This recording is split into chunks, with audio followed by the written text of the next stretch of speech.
Are you living a life that's not yours? The philosophy of Friedrich Nietzsche imagined waking up one day and realizing that everything you've built, your career, your relationships, your beliefs, was never truly yours to begin with. That your thoughts, your desires, even your fears, have been shaped not by your own will, but by the expectations of society, your family, your culture. Now, ask yourself, are you living a life that's genuinely yours, or are you merely playing a role written for you by others? This is one of the most unsettling but necessary questions we can ask, and today we're going to explore it through the lens of one of the most radical thinkers in human history, Friedrich Nietzsche. Nietzsche was a philosopher who didn't just challenge ideas, he shattered them. He wasn't interested in comfortable illusions, he was obsessed with the raw, unfiltered truth of existence. And one of his most powerful insights was this: most people are not truly living. They are sleepwalking through life, following scripts handed to them by religion, tradition, and societal norms. They adopt beliefs, values, and even ambitions that are not authentically their own. But Nietzsche didn't just diagnose this problem, he also offered a way out. He called for the rise of the Übermensch, the overman, the individual who breaks free from imposed values and creates their own meaning. But before we get there, we need to ask, how did we end up in this situation? Why do so many of us live lives that aren't truly ours? Click subscribe to this channel to get more topics you love. From the moment we are born, we are immersed in a world that tells us who we are supposed to be. Our parents, with the best of intentions, shape our early understanding of right and wrong. Schools teach us not just facts, but also how to conform. Society rewards obedience and punishes deviation. Think about it, how many of your deepest beliefs are truly yours? Did you choose them, or were they chosen for you? Your religion, your political views, your definition of success, were these things you arrived at through deep personal reflection, or did you simply absorb them from your environment? Nietzsche warned us about this phenomenon. He argued that most people live under the weight of what he called slave morality, a morality imposed by external forces, designed to keep people docile, obedient, and dependent on the approval of others. Here's where it gets even more unsettling. Nietzsche believed that even our deepest desires, our dreams, our ambitions, are often not truly our own. We think we want success, but is it because we actually desire it, or because we've been conditioned to crave it? We chase wealth, recognition, stability, not because they necessarily bring us fulfillment, but because we've been told that they should.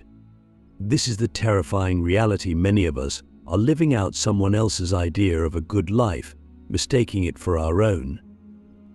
But Nietzsche didn't just leave us in despair, he gave us a path forward. He called for a revaluation of all values. In other words, he urged us to take everything we've been taught and question it, to strip away the layers of imposed beliefs until we find what is truly ours. And this is where the real challenge begins. Because questioning everything is terrifying, it's uncomfortable, it can leave you feeling lost, unanchored, uncertain. But Nietzsche would argue that this discomfort is necessary. It is the first step toward true freedom. He believed that only by destroying the old, inherited values can we create something new, something personal, something real. This is the birth of the Übermensch, the individual who does not live by the dictates of society, but by their own self-created values. But here's the catch: this is not an easy path. It requires immense strength, the willingness to stand alone, to be misunderstood, to face the abyss of uncertainty. So I ask you, how much of your life is truly yours? Have you ever stopped to examine the foundations of your beliefs? Your ambitions? Your fears? Imagine, just for a moment, that you could wipe the slate clean, that you could discard everything that has been imposed upon you and rebuild your life from the ground up, guided only by your own deepest convictions. What would that life look like? Would it resemble the one you are living now, or would it be something entirely different? The courage to stand alone, how to break free from the chains of society. Imagine standing at the edge of a vast, dark forest. Behind you is the world you know, the familiar expectations, the comforting approval of others, the security of fitting in. Ahead of you is the unknown, a path that no one else can walk for you, a journey of self-discovery that might leave you isolated, misunderstood, even feared. This is the path Nietzsche challenges us to take. But here's the real question: do you have the courage to step forward, to break free from the invisible chains that have bound you since birth? Because make no mistake, freedom is terrifying. Most people believe they are free simply because they can make choices. But what if the choices they are making have already been predetermined by forces they don't even recognize? Nietzsche saw this as one of the greatest illusions of modern life. He argued that most people don't think for themselves, they adopt the values of their society, their religion, their culture, without ever questioning them. They live according to what he called herd morality, the morality of the masses, which prizes comfort over truth, obedience over bravery, conformity over self-actualization. The herd is safe. The herd provides structure. The herd tells you what is right and wrong, so that you never have to face the burden of deciding for yourself. But Nietzsche did not respect the herd. He saw it as a prison. To truly live, to truly be free, you must be willing to separate yourself from it. And this is where most people falter. Because stepping outside of the herd means stepping into uncertainty. It means losing the approval of those who are still trapped inside it. It means becoming an outsider, an anomaly, someone who is no longer easily categorized. And for many, that is simply too frightening. Think about your own life. How many times have you hesitated to speak your mind because you feared what others would think? How many decisions have you made based not on what you truly wanted, but on what was expected of you? How often have you silenced your own instincts just to fit in, to avoid conflict, to be accepted? Nietzsche would argue that every time you do this, you are betraying yourself. You are sacrificing your individuality for the comfort of belonging. And that is the greatest tragedy of all, not to be rejected by others, but to reject yourself. So how do we break free? How do we find the courage to stand alone? Nietzsche's answer was brutal in its simplicity: you must be willing to suffer. Growth, transformation, self-discovery, these things do not happen in comfort. They happen in struggle. They happen when you are willing to question everything, even when it leaves you feeling lost. They happen when you are willing to walk away from relationships, institutions, and belief systems that no longer serve you, even if it leaves you with nothing. They happen when you are willing to face the truth, even when the truth is painful. And here's the paradox: the more you embrace this suffering, the stronger you become. Nietzsche believed that suffering is not something to be avoided, it is something to be used. Every hardship, every rejection, every moment of doubt is an opportunity to forge yourself into something greater. This is what he meant when he said, "What does not kill me makes me stronger." It's not just about survival, it's about transformation. It's about using every challenge as fuel to become the person you were meant to be. But this path is not for everyone. Some will hear this and recoil. Some will feel the pull of the herd too strongly, the need for approval too overpowering. But for those who dare to take the first step, something extraordinary happens. The more you detach from the expectations of others, the more you realize how little they actually mattered. The more you trust yourself, the more you see that everything you needed was within you all along. And that is where true freedom begins, not in rebellion for its own sake, but in the realization that you no longer need to rebel. because you are no longer bound by their rules. So now, I ask you, when was the last time you made a decision that was truly yours?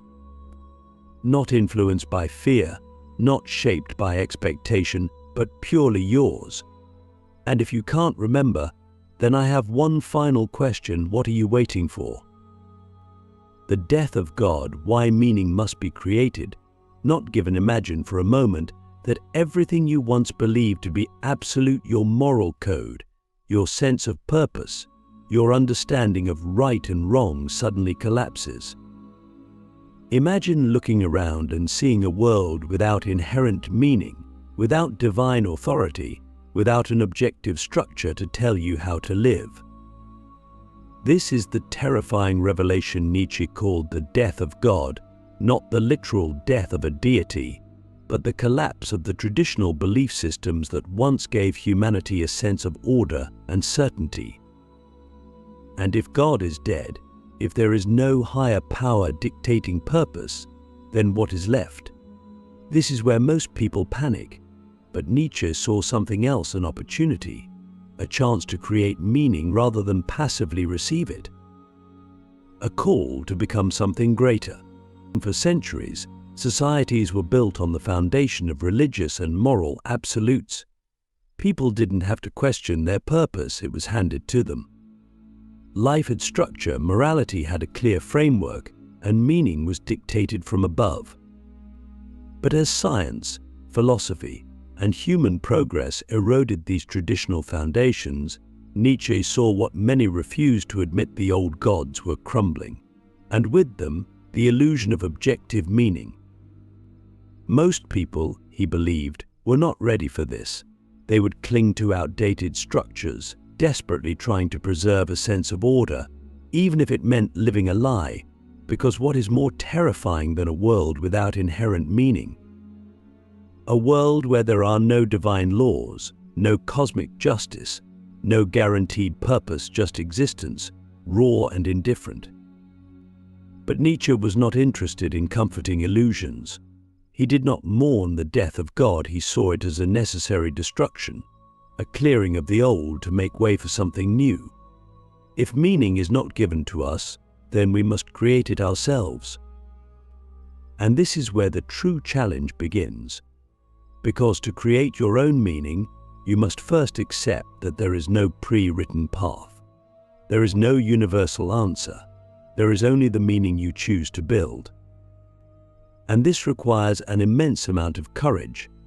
Most people avoid this responsibility because it is far easier to accept a pre-made purpose than to forge one from nothing. But Nietzsche believed that those who dared to take on this burden, those who were willing to stand in the face of meaninglessness and declare their own values, were the ones who could rise to the level of the Übermensch, the higher individual who does not seek purpose in external forces, but in themselves. But how do you do this? How do you create meaning in a world that offers none? The first step is to stop looking for validation outside of yourself. If you are waiting for the world to tell you what is meaningful, you will always be a prisoner to someone else's narrative. Instead, ask yourself, what do I truly value? What makes existence worthwhile to me? What am I willing to struggle for, to suffer for, to dedicate my life to, not because I was told to, but because it resonates with my deepest instincts? This is not an easy process. It requires stripping away layers of inherited beliefs, questioning everything you once took for granted, and being brutally honest about what truly matters to you. But once you take this step, something extraordinary happens. Instead of feeling lost, you begin to feel free. Instead of being weighed down by existential dread, you realize that meaning is not something fragile, it is something you have the power to shape, to redefine, to rebuild as often as necessary. And this is where Nietzsche's philosophy becomes truly revolutionary. He did not see meaning as a fixed destination, but as an ongoing act of creation. You are not here to find meaning, you are here to create it. Every choice you make, every value you embrace, every action you take is an act of authorship over your own life. But here's the real question: are you willing to take that responsibility? Or will you fall back into the comfort of the old narratives, the pre-written roles, the easy answers? Because Nietzsche warned that most people, when faced with the void, will retreat. They will seek out new gods, new systems, new authorities to give them purpose, so they don't have to bear the weight of creating it themselves. But those who refuse to submit, those who embrace the terrifying freedom of self-determined meaning, those are the ones who truly live. So I ask you, if you had to build your own purpose, without relying on anyone else's definitions, what would it be? If you could shape your own values, independent of all external pressures, what would they look like? And if you are not already doing this, then what exactly are you waiting for? Beyond good and evil, becoming the architect of your own destiny, imagine standing on a mountaintop, looking down at the world below. The rules, the traditions, the structures that once seemed so absolute now appear small, distant, insignificant. You are no longer bound by them. You have seen beyond good and evil, beyond the morality imposed upon you by society, beyond the scripts handed down by those who feared the weight of freedom.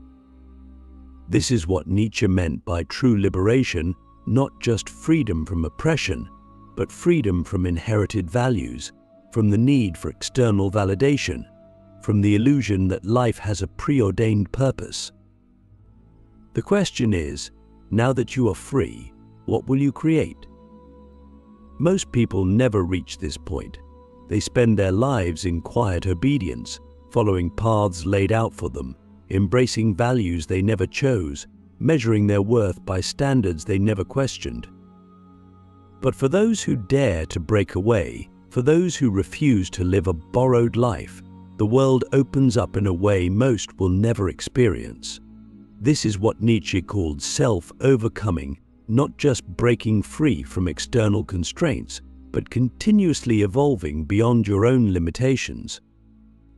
The strongest individuals do not settle into comfort. They do not accept mediocrity. They do not allow themselves to be defined by the past. They destroy and rebuild themselves over and over again, each time becoming something greater. But here's the harsh truth: this path is not easy. It is not safe. It does not come with guarantees of happiness, acceptance, or external success. It is a path that requires relentless self-honesty, an unshakable will, and the ability to stand alone when necessary.